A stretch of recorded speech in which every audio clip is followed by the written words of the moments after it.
Bonsoir à tous, bienvenue jusqu'à 19h, c'est Basket Live numéro 3 de cette saison. On est en direct de la salle Antares au Mans, juste après l'entraînement du MSB. Et on n'est pas vraiment, vous l'avez reconnu, dans la salle habituelle, mais plutôt dans la salle de musculation. Bonsoir Jonathan. Bonsoir. Et merci d'avoir accepté de répondre à nos questions pendant 30 minutes et surtout aux questions des fans du MSB et des auditeurs de Sweet FM sur la page Facebook de Sweet FM. À tout moment, vous intervenez, vous commentez et on relaiera. Ici, c'est la salle de muscu, c'est un endroit où tu passes beaucoup de temps ou pas ? On essaie quand même de passer pas mal de temps dedans parce que voilà, on a besoin de ça en tant que sportif professionnel. Je pense qu'il faut essayer de rester justement en forme et ça passe par la salle de musculation, effectivement. Le basket, on pense bien sûr aux bras qu'il faut entretenir et les muscles, mais les jambes aussi, j'imagine, c'est tout pareil, le corps. ouais. C'est tout le corps. Il y a le gainage, il y a les bras, il y a les jambes. Je veux dire, c'est tout le corps. On a besoin de tout notre corps un petit peu pour rester bien en forme. Donc la salle de muscule, c'est un endroit, c'est primordial pour nous. Il y a des joueurs qui aiment plus que d'autres, qui passaient du temps, j'imagine. Toi, tu apprécies ce moment où, à la salle là ? C'est vrai que j'ai pas besoin d'utiliser énormément de poids.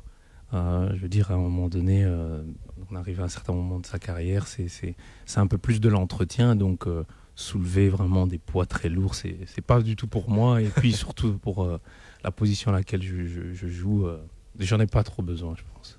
Alors, on va parler de l'actualité. Il y a ce match contre Monaco dimanche ici à Antares. Et puis, il y avait la Coupe d'Europe cette semaine, le championnat. Vous restez sur une série un petit peu délicate là, de 3 défaites. Vous l'appréhendez de quelle façon ?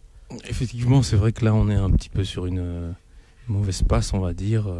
3 défaites, dont 2 assez difficiles à avaler parce que c'est des matchs qu'on aurait pu gagner. Celui de Avellino à domicile. Et puis à Asvel, le leader. Je pense que c'était aussi un match qu'on aurait pu prendre. Bon, voilà, c'est vrai qu'en ce moment, en plus, après, on a eu le déplacement en Will qui s'est fait quand même sans Cameron Clark et sans Antoine, en espérant que déjà Antoine puisse recommencer ce week-end. Mais bon, ça, on va voir un petit peu comment il se sent jusqu'à dimanche, car on ne sait pas encore. Donc, on va voir. C'est vrai que c'est pas facile, mais il va falloir répondre présent et c'est important pour nous de gagner ce match. Oui, ce qui est rageant un petit peu, comme tu disais, c'est contre Avellino ou contre l'Asvel. Vous étiez prêts finalement, ça aurait pu basculer aussi de l'autre côté, il n'a pas manqué grand-chose. Oui, justement, c'est dans ces matchs-là, c'est souvent les détails un petit peu qui font la différence. Je pense que dans les moments clés du match, eux, ils n'ont pas fait les erreurs et justement, nous, à ce moment-là, au lieu de prendre l'avance de ce côté-là, on n'a pas pu le faire. Ce qui fait qu'au final, contre une équipe avec autant de talent, ça se paye cash et à la fin, voilà, le résultat est un peu triste, mais bon, c'est comme ça. Est-ce qu'il y a quelques doutes, ça se crispe un peu ou pas du tout vous sentez que le coach a confiance, ça va forcément bouger ? Oui, je pense que voilà, le groupe reste quand même assez positif. On sait pourquoi on perd ces matchs, c'est important. On essaie de travailler dessus tous les jours en faisant beaucoup de vidéos aussi. Et je pense qu'à partir de ce moment-là, c'est essayer de corriger ces erreurs-là et essayer de progresser. On va dire on a quand même eu ce dernier mois, le mois ici a été assez difficile. Je suis arrivé, on a changé un joueur. Antoine se blesse à ce moment-là. Ensuite, Cam se blesse aussi. Donc, pas mal de déplacements aussi. Donc, on voit que voilà, je pense que l'équipe n'est pas encore au mieux, à 100%, j'ai envie de dire. Mais je pense qu'on a une bonne marge de progression. À tout moment, vous pouvez intervenir et poser vos questions, bien sûr, sur la page Facebook de Sweet FM. Dans les commentaires, on les relaiera tout au long de ce Basket Live. Justement, tu parlais de nouveaux joueurs. Tu es arrivé il n'y a pas très longtemps. Ça se passe comment, ton intégration ici au MSB ? Très bien, parce que aussi, j'ai la chance aussi de pouvoir m'exprimer en français. Donc, je pense que pour s'adapter, c'est plus facile pour moi. Et puis, j'ai fait quand même pas mal de clubs dans ma carrière. Donc, je suis quelqu'un qui arrive un petit peu à m'adapter un peu partout. Et puis, c'est une équipe avec de très bons gars. Le staff, l'organisation et tout, franchement, il n'y a rien à dire. Je me sens bien. Le fait que le coach te suivait déjà, je crois qu'à l'époque de Pau, il y avait eu des petites discussions quand il coachait à l'élan Béarnais. Et puis, j'étais pas au courant. d'accord, c'est ce qu'il nous a dit, Bon, qui te suivait depuis très longtemps. Et le fait que là, voilà, il ait vraiment envie d'un profil comme le tien pour organiser l'équipe, j'imagine que ça t'a fait plaisir, ça aussi, dans les discussions. C'est sûr que quand un coach s'intéresse, à toi, ça fait toujours plaisir. Et maintenant en plus que je dois venir et qu'il m'ait pris un moment où je n'avais pas de club, donc c'est sûr que c'est d'autant plus valorisant, j'ai envie de dire. J'imagine que tu avais eu d'autres touches. Pourquoi le choix du Mans?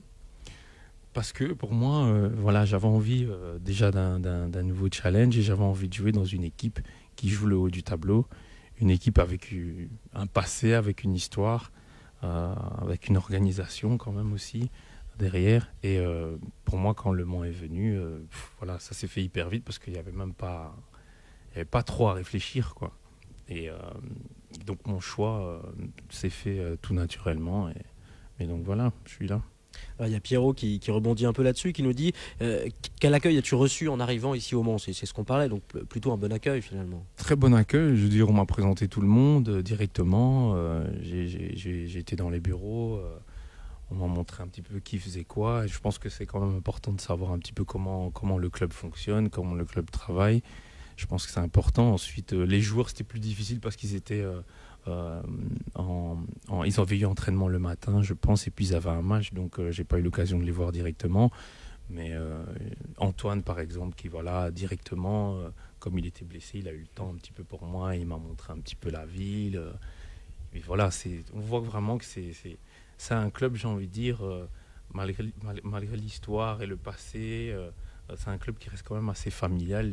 Les gens sont ici depuis plus de 15 ans, il y en a 20 ans, donc on voit qu'on garde les mêmes personnes pendant longtemps et je pense que c'est important pour le bon fonctionnement d'un club.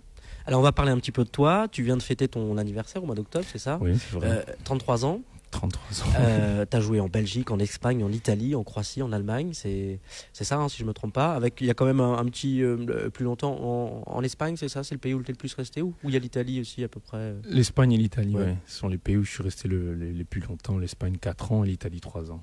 Tu avais envie comme ça de changer souvent de pays ou ça s'est fait au gré des occasions? Je pense que ça s'est fait un petit peu comme ça, j'ai envie de dire. L'Italie, parce que je trouve qu'à ce moment-là, c'était une bonne opportunité pour moi. J'ai toujours voulu quitter la Belgique, mais comme j'étais un petit peu tenu entre guillemets par un contrat d'assez longue durée, j'ai signé mon premier contrat, j'avais 18 ans, et donc je suis resté au Spirou de Charleroi pendant quand même assez longtemps.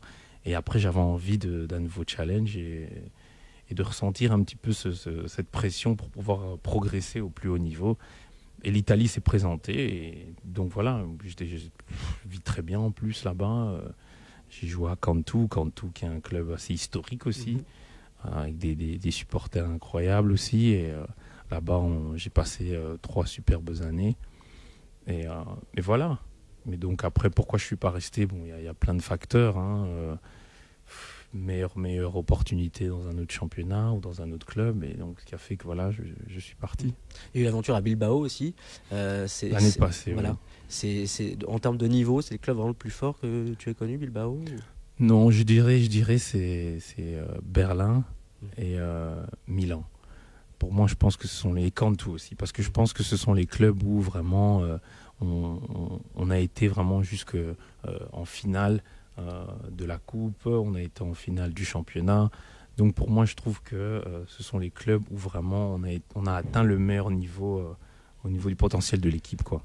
À Bilbao, ça s'est moins bien passé. Pour moi, je pense qu'on a un petit peu, comment on dit en anglais, underachieve. On avait une équipe pour faire beaucoup mieux que ce qu'on a fait. Bon, il y a eu quelques soucis financiers, sportifs. On a changé pas mal de joueurs. Donc les saisons étaient quand même assez difficiles du côté de Bilbao. Il y a aussi la Belgique internationale. C'est important toujours de représenter son pays?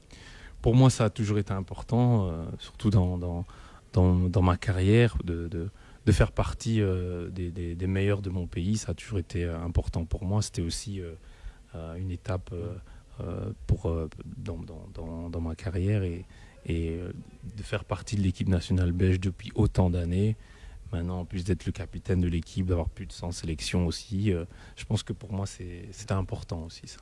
Et justement, pour rebondir là-dessus, il y a Lorraine qui nous dit mais es-tu toujours au présent, on va la mettre, une star en Belgique? Est-ce qu'on te reconnaît de l'équipe nationale, tout ça? En Belgique, il n'y a pas vraiment de star system en Belgique. C'est plus le football qui est au premier plan. Maintenant, oui, ça m'arrive, comme j'ai joué quand même pas mal d'années en Belgique aussi, ça m'arrive qu'on me reconnaisse à gauche, à droite, mais c'est pas l'émeute. Ouais, mais c'est important, il y a une notoriété qui existe de par ce que tu as fait. Oui, bien sûr, mais bon, elle n'est pas... voilà. En dehors du basket, on va y venir après avec un portrait un peu plus précis. Quelques questions, mais lorsque tu as du temps libre, qu'est-ce que tu fais en priorité? Qu'est-ce que j'aime bien faire? Bon, j'aime bien un petit peu m'occuper de mes enfants. J'ai 2 enfants, donc j'aime bien passer du temps avec eux quand je peux. Par contre, j'aime bien aussi lire un petit peu et comme tout le monde, en regardant pas mal de séries, de films, etc. Donc voilà, je suis quelqu'un d'assez simple. Voilà, rien d'extraordinaire. On va embrayer justement sur des questions un peu portrait avec si tu n'avais pas été basketteur par exemple, qu'est-ce que tu aurais fait? Moi, il faut savoir avant de commencer ma carrière de basketteur, j'avais entamé des études de sciences de gestion. Donc, c'était tout ce qui touche un petit peu au management, marketing, etc., comptabilité. Et à l'école, j'ai aussi fait des études d'économie. Donc, je pense que je serai plus dans ça, dans le management, marketing. Je vois plus dans ça. Tu comptes y retourner peut-être à la fin de ta carrière de joueur ou... Je pense que oui, je vais reprendre des études de ce côté-là.